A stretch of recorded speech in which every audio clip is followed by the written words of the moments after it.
Imagine a Philippines where people set boundaries. I cannot say no. That's reality. So kultura talaga sa politika ang problema. It's culture.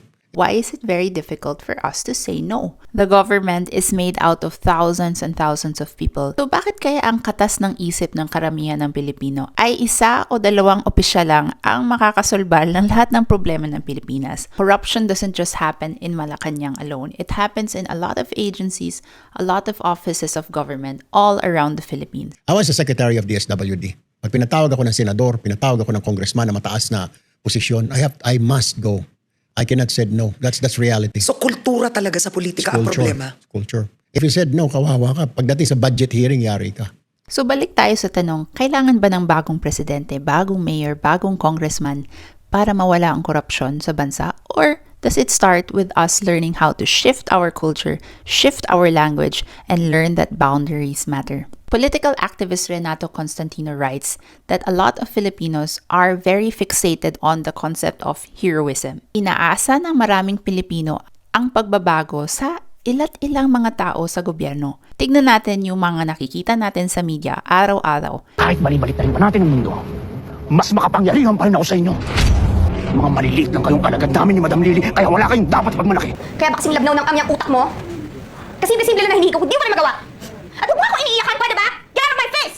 Sabi ni Renato Constantino sa kanyang salaysay, if people believe that heroes will save us, it is less likely for them to organize, to resist, and to demand systemic change. Makikita mo rin to sa politika.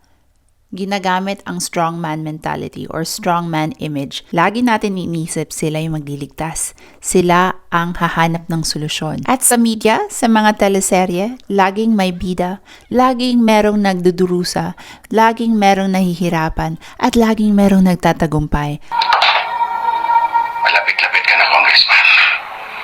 Kaya huwag ka na magpagandang lalaki. Isang bala ka lang. Samantalang yung mga ibang tao, naghihintay lang sa background para maligtas. And so, like, dude, what you need to work on, what all of you need to work on, who are nice, good people, is developing that ability to just say no. And that's the boundary. It's the boundary of saying no when you mean no, right? Wala nang tignan natin. Wala nang baka naman. Wala nang baka sakali. Instead, we change our language to no, hindi ko gagawin yan. Ire-report kita kung hindi mo babaguhin yung ginagawa mo. Where people have strong values of integrity, corruption won't thrive. People get away with corruption because we as Filipinos are non-confrontational. Hoy, ikaw na nagliliyab na igit, ha? Ganon. What she said. Every time we hide behind politeness, we lose. By learning how to say no, ayokong gawin yan, we already break the cycle of corruption. It is not about waiting for a hero. Dahil kapag sabay-sabay tumanggi ang Pilipino sa mali, that's the only way you will fight corruption. Paulo Freire says, washing our hands of conflict is already siding with the oppressor.